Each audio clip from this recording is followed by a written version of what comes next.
సరే, ఇప్పుడు వచ్చే మున్సిపల్ ఎలక్షన్స్లో ఏ విధంగా ఉండబోతుంది? ప్రజలు ఏమైపోయినారంటే అంతకుముందు లెక్క జోయిలో పడింది చక్కగా. కష్టమో నిష్ఠూరమో వాళ్ళకి తెలియదు, మా లెక్క మాకు ఇచ్చింది అంటారు.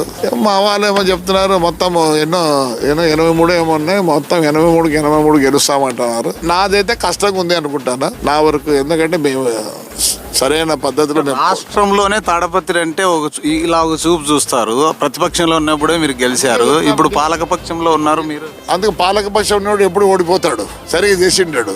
మాది ఒకటే డౌట్ అనుకుంటాను. ఎందుకు ఓడిపోతాము అనుకుంటున్నారు సార్? కారణాలు ఏమని చెప్పగలుగుతారు? మెయిన్ కారణం వచ్చి ఆ జోలో పడలే జనాలకి. ఉచిత పథకాల్లో అప్పుడు డబ్బులు జోలో పడ్డాయి. ఎందుకంటే మేము రోజు తిరుగుతాం కాబట్టి వాళ్ళు మాతో సంభాషిస్తున్నారు. ఇప్పుడే చెప్పింది మా పాప, ఏం చెప్తుంది, తిడతాన్నారు చేస్తారు. అంటే సూపర్ జోయిలోకి పోయినాయి కదా, అట్లా స్కీమ్లు లేవు. మేము ఫ్రాంక్ గా చెప్తాము. నాకు తెలిసి మాది చాలా టఫ్ గా ఉంటది.